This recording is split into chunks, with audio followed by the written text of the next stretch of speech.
할렐루야. 네. 주님의 이름으로 축복합니다. 네. 옆에 계신 분 보면서 인사하겠습니다. 주님의 사랑이 당신에게 함께 하시기 바랍니다. 주님의 사랑이 여러분과 함께 하시기를 간절히 바랍니다. 날씨가 많이 덥죠. 지금 막바지 무더위가 기승을 부리고 있는데 여러분 몸과 마음과 영혼이 상하지 않도록 늘 건강 유지하시고 늘 주의 말씀과 함께 더불어서 복된 삶을 열어가시는 여러분 모두가 되시기를 간절히 바랍니다. 지난 주간에 우리 가족들하고 일산에 있는 킨텍스에 다녀왔습니다. 우리 야구 체험전이 있었어요. 아이들이 야구를 좋아하기도 하고 저 역시도 좋아해서 같이 체험하고 같이 볼을 던지기도 하고 받기도 하는 그런 실내에서 야외에서 했으면 아마 쪄 죽어서 못할 텐데 실내에서 체험할 수 있어서 참 좋았습니다. 여러 이렇게 체험장을 돌면서 이렇게 체험을 했는데 저쪽에 보니까 4D, 요즘에는 3D도 아니고 4D더라고요. 4D 체험관이 있었습니다. 그래서 어떤 곳인가 무엇을 하나 가서 봤더니 조그만 테이블에 내 앞에는 4좌석, 뒤에 4좌석 있고 앞에 스크린이 있는 거예요.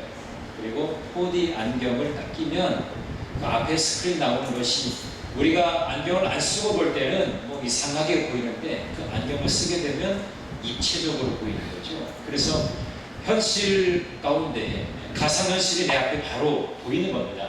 그래서 정말 내 앞에서 일어나고 있는 것처럼 그렇게 느낄 수 있는 그런 체험장이 있었어요. 그래서 그 4D 영화를 보면서 그 롤러코스터 같은 걸 막 하고 이런 것들이 나오는데 그러면서 이제 좌석이 흔들흔들 하는 거죠. 그러니까 진짜로 내가 타는 듯한 그런 느낌을 경험하게 된 겁니다. 근데 이 모든 것들이 가능하게 된 것은 이 4D 안경을 써서 그 모든 입체적인 그런 현상들을 볼 수가 있게 되었다는 말입니다. 마찬가지로 우리가 말씀의 현장으로 돌아갈 때에도 믿음의 안경이 필요합니다. 말씀을 볼 때에도 믿음의 안경을 우리가 써서 보게 되면 말씀 속에 행하시는 하나님의 놀라운 역사가 나를 통해서 일어나고 있구나. 내 삶 속에 직접적으로 경험되고 있구나. 그것을 우리가 경험하게 되는 줄 믿습니다. 우리가 말씀을 묵상할 때에 성령께서 우리를 말씀의 현장으로 인도하신다는 그 믿음 말입니다. 이 믿음의 안경을 착용하고 말씀의 현장으로 들어갈 수 있는 저와 여러분 모두가 되시기를 간절히 바랍니다. 앞서서 계속 광고 말씀드렸던 것처럼 오늘부터 4주 동안의 주일 오후에 큐티 세미나를 갖습니다. 말씀을 어떻게 묵상할 것이냐, 말씀을 읽는 것은 우리가 익숙했지만 그 말씀 가운데 담긴 하나님의 음성을 발견하고 하나님의 뜻을 발견하고 내 삶 속에 어떻게 적용할 것인가, 이거를 우리가 함께 좀 경험하는 또 귀한 시간이 될 것입니다. 그래서 예전에는 그냥 말씀을 보았다 할 때 어떤 특별한 의미를 몰랐고 그랬는데 이제는 믿음의 안경을 쓰고 이 말씀을 접하다 보면 여러분들의 삶에 무언가 새로운 도전이 되고 하나님의 은혜를 더 깊이 있게 체험할 수 있는 시간이 되지 않겠는가, 그런 생각을 하게 됩니다. 여러분 사모하심으로 또 간절한 갈망으로 주의 말씀을 깊이 경험하게 되는 이번 4주간의 여행이 되시기를 주님의 이름으로 간절히 축원합니다. 누구나 다 갈망을 갖고 있어요. 나름대로의 기다림을 갖고 뭔가 성취되어질 것에 관해서 깊이 있는 그러한 통찰력을 가지고 말씀을 대하게 되는데 오늘 저와 여러분은 말씀과 함께 주님의 놀라우신 그 사랑을 경험하게 되는 삶의 자리에서 보다 풍성한 삶을 누리게 되기를 간절히 바랍니다. 마치 사슴이 시냇물을 찾아 갈급한 같이 그의 목마름을 채우기 위해서 정말 시냇물을 찾기에 갈급한 같이 내 영혼의 주를 찾기에 갈급하나이다. 그렇게 시편 40편의 1절에 고백했던 이 시편 기자의 고백처럼 오늘 저와 여러분의 삶의 고백도 이러한 고백으로 임하게 되시기를 간절히 바랍니다. 우리 안에 여러 가지의 갈증이 있죠. 무언가 성취되고자 하는 그런 간절한 소망이 있습니다. 우리 건강이라든지 우리 물질에 관한 것이라든지 여러 사람들과의 관계 속에서 여러 이렇게 아직도 꼬여있고 묶여있는 그런 관계가 회복되기를 원하는 그런 마음들을 많이 가지고 있습니다. 그런데 이 모든 갈증을 풀어줄 수 있는 분은 누구냐? 바로 여호와 하나님인 줄 믿습니다. 하나님이 함께하여 주실 때에 이 모든 것이 하나하나 풀려지게 됩니다. 오늘 본문의 말씀은 여러분이 잘 아는 것처럼 제가 몇 번 설교를 했습니다. 그런데 오늘 다시 이 말씀을 꺼내어서 여러분과 함께 나누기 원하는 것은 우리가 좀 더 하나님의 그 놀라우신 구원 계획을 분명하게 알자는 겁니다. 이 영혼의 목마름을 가지고 있는 이 이스라엘 백성들 가운데에 그들이 다시금 회복되어지고 치유되어지고 하나님이 예비하신 영광스러운 오아시스를 만나게 되는 그 과정을 우리가 추적해 가면서 우리의 영혼에도 지금 당장은 고통이고 아픔이고 뭔가 풀려지지 않는 것 같은 그런 삶을 산다 할지라도 하나님이 앞으로 열어주신, 앞으로 열어가실 그런 은혜를 발견할 수 있는 그런 놀라운 믿음의 눈을 가지고 하나님의 구원 계획 가운데 내가 있다라고 하는 것을 저와 여러분이 경험하게 되기를 간절히 바랍니다. 오늘 본문에는 이스라엘 백성들의 목마름이 나오고 있습니다. 이 백성들은 얼마 전에 홍해 사건을 경험했어요. 홍해를 가르시고 이 백성들을 그 홍해의 마른 땅을 걸어가게 하신 놀라운 사건을 통해서 하나님은 정말 살아계시구나, 하나님이 우리 가운데 역사하시는구나, 그거를 체험했어요. 이 홍해의 기적은 참으로 엄청나고 놀라운 정말 충격적인 사건이었습니다. 그래서 그들이 그 은혜를 경험한 사건 이후에 그들은 이제 수르 광야로 들어가서 3일 길을 걸어가서 그들이 처음으로 이 첫 휴식지인 마라에 도착하게 되었습니다. 여러분 3일 길을 걸어갔다고 그랬죠. 수르 광야에서 마라까지는 한 53km 정도 된다고 합니다. 마음 먹고 걸으면 하루 이틀이면 걸 수 있어요. 그런데 3일이나 걸렸다라고 하는 것은 뭘까요? 그렇게 먼 거리가 아니지만 3일 정도가 걸렸다라고 하는 것은 그들이 얼마나 힘들고 버겁게 그 광야길을 걸었는지를 우리가 미루어 짐작할 수가 있게 되는 겁니다. 노인과 여자들도 있었습니다. 아이들도 있었습니다. 많은 그들 다 포함해서 한 200만 명의 이스라엘 백성들이 이 거칠고 무더운 이 광야길 여행하는 것이 얼마나 힘들었겠는가, 그것을 우리는 여기서 발견할 수가 있습니다. 그동안 광야길에서 물을 얻지 못한 갈증은 정말 힘든 그런 일이었던 것을 볼 수 있습니다. 얼마 전에는 수많은 엄청난 물을 경험했죠. 홍해에서 엄청난 물을 경험했지만 물이 많다고 해서 먹을 수 있는 물은 아니죠. 이들은 광야길을 걸어가면서 목마름으로 아주 갈증 때문에 정말 힘들어했어요. 그런데 어느 곳에 도착하니까 거기에는 물이 있었습니다. 너무나 반가웠지. 3일 동안 먹을 물이 없어서 정말 고단했는데 물이 있으니까 거기에서 자기네들이 가가지고 물을 움켜주고 먹으려고 하는데 이게 웬일입니까? 이 물은 써서 먹을 수가 없는 거예요. 그래서 마라라고 했습니다. 원래 그거 지명이 마라가 아니라 그들이 경험하고 있는 그 쓴물을 먹고서 아우 써, 우리를 말하면 이게 무슨 물이야 라고 하면서 고통스럽게 토해내는 쓴물, 그것이 바로 마라라고 하는 뜻입니다. 그래서 이 마라에서 그들은 얼마나 고통스럽게 이 물을 보면서도 먹지 못하는 이 현실에서 얼마나 이중고를 겪었는지 모릅니다. 원래 이곳은 물 근원이 좋지 않은 곳이라고 해요. 좋지 않은 수질을 갖고 있는 물의 근원이나 원천이 좋지 않은 곳이라고 합니다. 그러니까 사람들이 머무를 수도 또 정착할 수도 없는 곳이 이 마라라고 하는 곳이었어요. 그런데 여기에서 이스라엘 백성들의 모습은 어떠한 모습을 보이느냐? 이 마라에서 그들은 무엇을 하게 됩니까? 원망을 하게 되었어요. 모세를 원망합니다. 여러분, 모세를 원망했다는 것은 누구를 원망한 겁니까? 하나님을 원망합니다. 모세야, 우리에게 먹을 물을 줘라. 여기까지 우리를 인도한 게 먹을 물도 없이 이렇게 고통스럽게 하는 것은 도대체 무슨 일이냐? 라고 하면서 모세에게 비난하고 모세를 정죄하고 막 그러는 겁니다. 그러면서 원망을 하게 되는 거예요.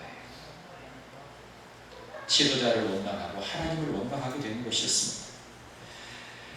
그들은 어땠습니까? 얼마 전까지만 해도 출애굽기 14장 31절에 보니까 이스라엘 백성들은 여호와께서 행하신 홍해의 기적을 보고 큰 능력을 보았기에 여호와를 경외하고 여호와와 그 종 모세를 믿었더라 했어요. 하나님의 경이로우신 역사를 보고서 하나님을 믿었고 모세를 믿었습니다. 그런데 얼마 가지 않아서 지금 당장 자기네들의 목마름이 해결되지 않는다고 해서 원망하고 불평하고 있는 그들의 모습을 보게 됩니다. 며칠 안 갔는데도 그들의 믿음이 흔들리고 있다는 거예요. 여러분, 이렇게 마라라고 하는 것은 지도자를 원망하고 서로 불평만 늘어놓는 것이 되었습니다. 사람들은 위기 앞에서 자기의 본색이 드러나게 되어 있습니다. 이 이스라엘은 이 마라라고 하는 고통 앞에서 그들의 심각한 영적인 질병을 우리에게 보여주고 있는 것입니다. 원망이라고 하는 것. 자, 이 백성들이 왜 이렇게 원망을 하게 되었을까요? 아주 결정적으로는 두 가지의 질병을 가지고 있었어요. 이 이스라엘 백성들에게는 첫 번째로 어떤 질병을 가지고 있었냐면 하나님의 은혜를 잊어버렸어요. 여러분, 우리가 살아가면서 때로는 잊어버려야 될 것이 있고요, 꼭 기억해야 될 것이 있습니다. 어떤 것을 잊어버려야 될까요? 우리는 지난 과거의 아픔이나 눈물이나 상처나 괴로움 같은 것을 얼른 잊어버려야 돼요. 빨리 잊어버리는 것이 상책이고 그것이 내 영적인 자아상이 아름답게 회복되는 것입니다. 근데 자꾸만 과거에 내가 이런 일이 있었지, 과거에 내가 이런 고통이 있었어, 그걸 자꾸 꺼내가지고 그것을 묵상하는 사람들이 있어요. 제가 천목회를 할 때 예수 믿고 조금 뭔가 변화가 일어난 분이 있었는데 그분이 자신이 분명히 담배하고 술을 끊는다고 했는데 친구들이 부추겨가지고 그래도 네가 옛날에 좋았잖아 하면서 자, 한 잔만 하자. 그래가지고 그 유혹에 또 빠져가지고 한두 잔 마시다 보니까 이건 참 희한해요. 이 술을 마시는 분들은 제가 거기서 공통적으로 경험하게 된 겁니다. 술을 마시는 분들은 지난 과거에 자기네들이 아파했고 상처받았던 것은 아주 정확하게 아주 선명하게 기억을 하더라고요. 참 대단해. 그래서 기억력이 흐리흐리한 사람은 몇 잔을 마시면 옛날에 그 안 좋았던 기억들이 자꾸만 스며가고 떠오르는 거야. 이분 역시 마찬가지였어요. 자, 여러분, 지난 과거에 좋지 않았던 것들은 빨리 잊어버려야 됩니다. 그런데 무엇을 우리가 기억해야 되느냐? 하나님의 은혜를 우리는 기억해야 돼요. 오늘날 내가 나된 것은 오로지 주의 은혜잖아.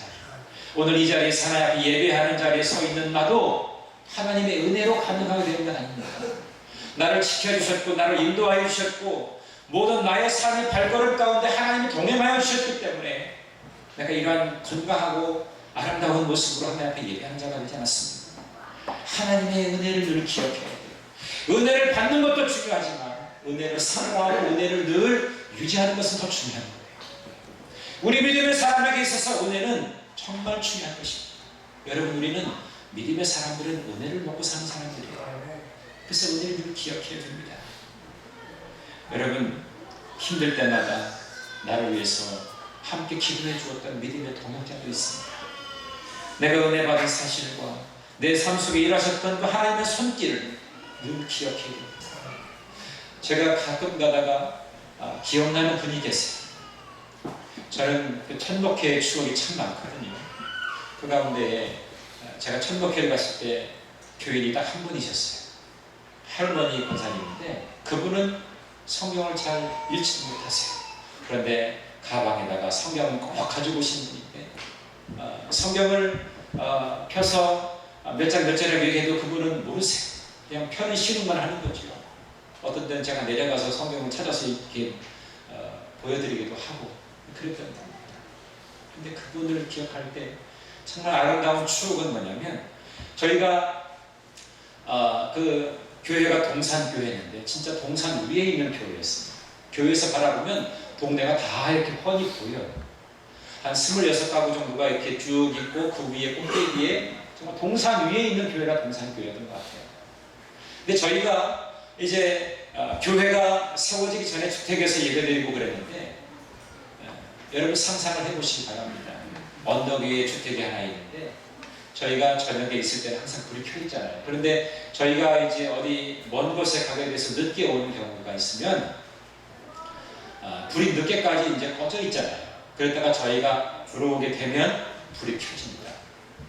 그런데 참 공교롭게도 저희가 늦은막히 도착해서 불을 이렇게 켜면 저희 집에서 그 권사님이 계신 집이 다이렉트로 보이게 되는데 그 권사님이 그 방이 우리가 켜는 동시에 얼마 있다가 그 방에 불이 꺼져요. 그래서 나중에 제가 그걸 물어봤는데 전도사님 어디 갔다가 오실 때까지 기다렸다가 안전하게 도착하는 것을 보고서 그 다음에 불을 끄고 주무신다. 그렇게 목회자를 그렇게 섬겼어요. 그러한 그 목회자를 섬기는 그 아름다운 모습들이 얼마나 참 귀하고 감사했는지, 그분을 통해서 교회가 조금씩 성장하고 부흥하게 되고 그분이 정말 그루터기가 되어서 그 지역사회를 변화시키는 놀라운 은혜를 경험하게 되었던 것입니다. 늘 제단을 생각하고 늘 목회자를 생각하고 그래서 안전하게 오셨는지 안 오셨는지 늘 그것을 염두하고 기도하셨던, 정말 지식이나 학식은 없었지만 교회를 생각하고 목회자를 생각하는 그분의 모습을 추억할 때 얼마나 참 감사한지. 어쩌면 오늘날에 제가 목회자로 성장하게 되는데 조금 미끄럼 주신 분이 이 김옥순 권사님이라는 분입니다.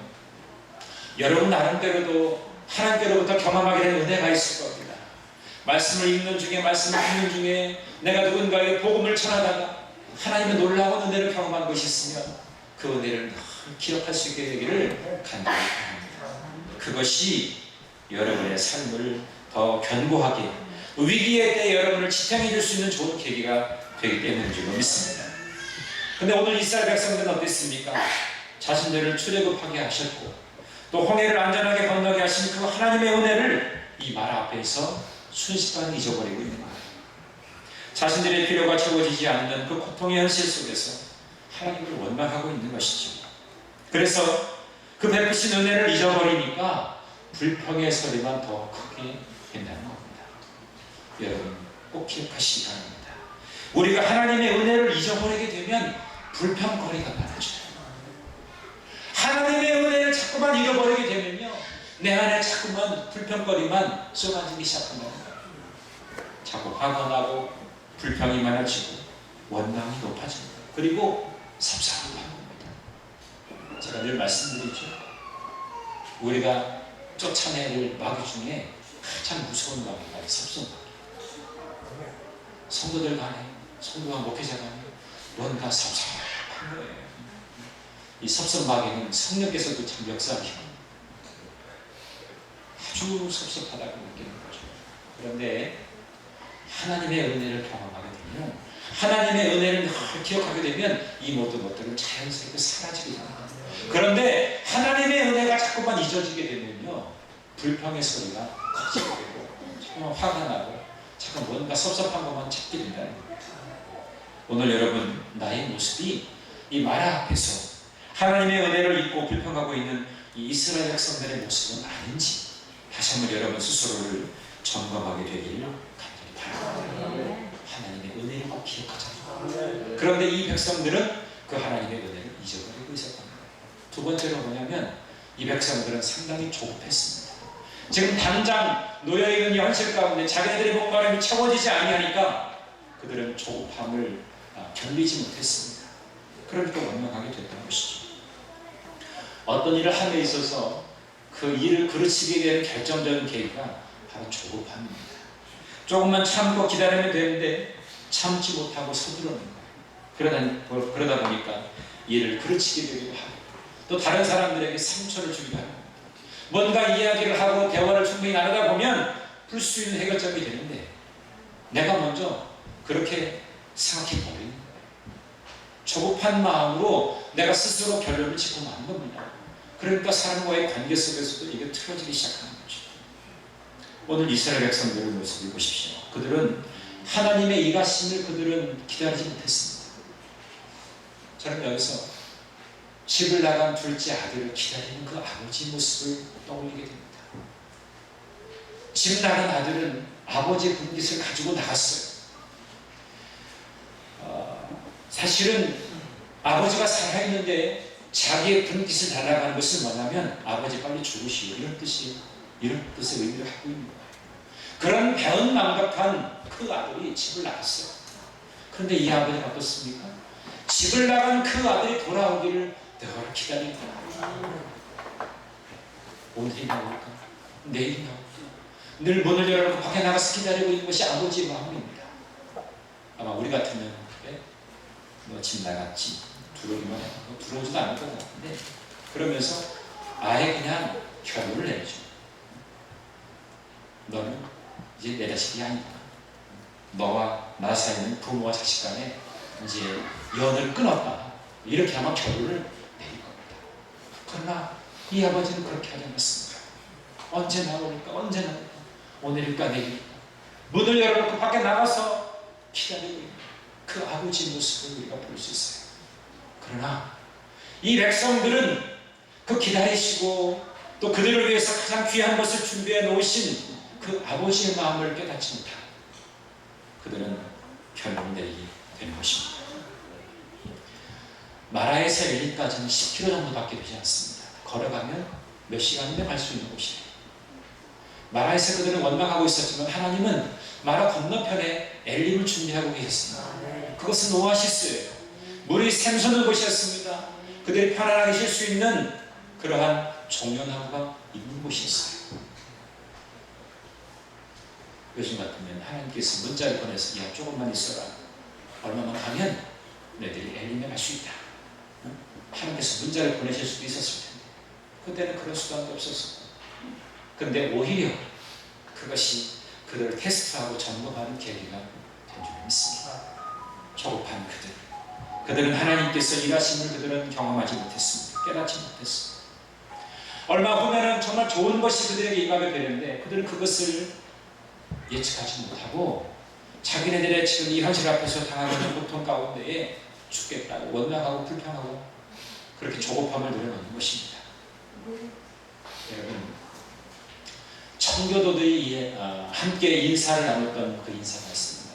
가장 좋은 것은 아직 오지 않았습니다. 그런 인사를 했다는 거죠. 힘들고 어려운 상황 속에서도 하나님 우리에게 가장 좋은 것을 주십니다. 그러나 지금 당장 오지 않았지만 앞으로 하나님께서 우리로 하여금 그것을 경험하게 할 것입니다. 라고 하는 그런 고백이 담긴 인사죠. 그 인사가 서로를 격려하고 서로를 축복하고 서로에게 힘을 공급할 수 있는 좋은 원천이 됐다는 것이죠. 우리 함께 따라해 볼까요? 가장 좋은 것은 아직 오지 않았습니다. 가장 좋은 것이 오고 있어요. 그러나 아직 지금 도착하지 않은 것이죠. 그러나 분명한 것은 오고 있다는 것이죠. 이 믿음의 고백이 저와 여러분의 고백이 되기를 간절히 바랍니다. 이 조급함이라고 하는 것에 있어서 성경에서 그거와 대조되는 말이 있습니다. 그건 뭐냐면 잠잠히라고 하는 말입니다. 시편 37편 7절에 보니까 여호와 앞에 잠잠하고 참고 기다리라. 그런 말씀이죠. 하나님이 이루실 줄을 믿고 하나님의 말씀을 경청하고 그분을 인정하는 자는 잠잠히 기다릴 수가 있습니다. 조급함으로 원망하고 있는 이 이스라엘 백성들의 모습이 아니라 우리를 진정한 오아시스로 인도하시는 그 하나님을 잠잠히 신뢰해야 함을 우리가 다시 한번 발견하게 되는 것입니다. 근데 이 이스라엘 백성들이 마라에서 경험하게 됩니다. 하나님의 은혜를 잊어버리고 조급함을 가지고 있었던 것을 통해서 더 이상 이 마라는 그들이 머무는 곳이 못 되었습니다. 그들이 정착할 수 있는 곳이 못 되었던 것입니다. 그런데 이렇게 심각한 영적인 질병을 가지고 있는 이 이스라엘 백성들에게 하나님은 말씀을 주십니다. 율례와 법도와 규례를 그들에게 전하시고 너희들이 이 말씀을 순종하고 이 말씀대로 따라 행하면 내가 애굽에 내린 그 질병의 하나라도 너희들에게 허락하지 아니하겠다. 그렇게 말씀하십니다. 그러면서 26절 마지막 절에 뭐라고 말씀하시냐면 나는 너희를 치료하는 여호와라. 그렇게 말씀하십니다. 그들의 영적인 질고 그들의 영적인 상태를 정확하게 살피시고 그들을 치료하시겠다고 하시는 하나님께서는 그들의 발걸음을 이제 엘림으로 초대를 하시게 되는 것을 볼 수 있습니다. 그래서 그들이 두 번째로 도착한 곳이 바로 엘림이었어요. 이 엘림이라고 하는 것은 우리가 소망하는 영원한 오아시스와 같은 곳이었습니다. 말하는 근본이 나는 곳이 바로 엘림이었어요. 이 엘림이라고 하는 뜻은 숲이 있는 곳, 나무 숲이 있는 곳, 큰 나무, 이런 뜻을 갖고 있는 것이 엘림이라고 하는 뜻입니다. 이 엘림은 뜨거운 사막길에 지치고 목마른 영혼들에게 오아시스와 같은 곳이었어요. 여기는 두 가지가 있었습니다. 하나는 12물샘이 있었다는 거예요. 12개의 물샘이 있었기 때문에 이스라엘의 12지파가 하나씩 가질 수가 있었습니다. 고여있는 물이 아니고 물이 솟는 샘이었기 때문에 그들은 이곳에서 충분하게 목을 적실 수가 있었던 것입니다. 언제든지 어느 곳에서든지 이 샘이 물로 가득할 수 있었던 것입니다. 그래서 이 엘림의 12샘을 구원의 기쁨이라고 상징합니다. 12개의 물샘은 구원의 기쁨을 상징하는 거예요. 하나님은 이 백성들을 쓴 고통에서 풍부한 쉼터와 안식처로 그들을 이끌어내신 줄로 믿습니다. 주님께서는 오늘 우리에게도 이 엘림의 12물샘처럼 마르지 않는 생명수로 영생수를 우리에게 허락하신 줄로 믿습니다. 요한복음 14장 4절의 말씀에 보니까 내가 주는 물을 먹는 자는 영원히 목마르지 아니하니 나의 주는 물은 그 속에서 영생하도록 솟아나는 생물이 되리라. 그렇게 말씀하고 있습니다. 여러분, 날마다 주님이 주시는 영원한 생명수, 여러분 영혼의 갈증이 해결될 것이고 여러분이 세상을 살아갈 수 있는데 영적인 에너지로 충전되어지기를 주님 이름으로 간절히 축원합니다. 이사야 58장 11절에는 너는 물된 동산 같겠고 물이 끓이지 아니하는 샘 같을 것이라, 그렇게 말씀하셨습니다. 이 엘림은 바로 물된 동산과 같은 물이 충만한 그러한 은혜가 있는 자리가 바로 엘림이라는 겁니다. 하나님은 이 백성들을 그곳으로 인도하시다. 뿐만 아니라 거기에는 종려나무 70그루가 있었습니다. 그러니까 이스라엘의 70장로의 장막에 하나씩 돌아갈 수가 있었던 겁니다. 이 종려나무라고 하는 것은 넉넉함 있는 시원한 그늘이 펼쳐진 곳이었습니다. 누구나 다 와서 쉴 수 있는 곳이 바로 종려나무가 되었던 것입니다. 그래서 이 종려나무는 어떠한 의미를 가지고 있냐면 하나님께서 이 백성들을 위해서 예비하신 지극한 복을 의미하는 것입니다. 하나님께서 예비하신 지극한 복이 바로 여기에서 우리가 볼 수 있는 것입니다. 마치 시편 23편에 나오는 쉴만한 물과 푸른 초장이 바로 이 종려나무 그늘과 그리고 12물샘을 통해서 우리가 맛볼 수 있는 것이라는 겁니다. 이 엘림이라고 하는 것은 삭막한 광야 가운데서 백성들에게 베풀어 주신 안식과 또 평안한 공간이었던 것을 볼 수가 있습니다. 여러분, 우리가 마라를 지나서 엘림으로 오게 되었는데 전적인 하나님의 이끄심을 통해서 이 백성들은 엘림을 경험하게 되었습니다. 마라에서는 경험할 수 없었던 놀라운 그 은혜가 이 엘림에서 쏟아지게 되는데 오늘날에 가만히 우리의 교회를, 우리의 가정을 돌아보게 되면 엘림과 같은 가정이 되고 또 엘림과 같은 교회가 되어질 것을 우리가 소망해야 할 줄 믿습니다. 교회에 참된 안식과 평강이 있고 구원의 기쁨의 감격이 늘 샘솟듯이 일어나고 그리고 하나님께서 우리에게 베풀어 주시는 지극한 복이 날마다 충만하게 임하게 되는 그런 엘림의 복이 우리의 교회와 우리의 가정 위에 늘 충만하게 임하시게 되기를 간절히 바랍니다. 그런데 안타깝게도 오늘날 바라보면 아직도 마라와 같은 교회가 있고 마라와 같은 가정이 있습니다. 늘 쓴물이 나고 늘 쓴뿌리가 있고 그래서 서로 원망하고 불평하고 심각한 질병을 가지고 있는 교회나 가정이 있다는 겁니다. 그러니까 귀한 영혼이 왔다 가도 머무르지 못하고 떠나는 거죠. 마라는 머무르지 못하는 곳입니다. 정착하지 못하는 곳입니다. 그러나 엘림은 머무르는 곳이고 정착하는 곳이라고 했어요.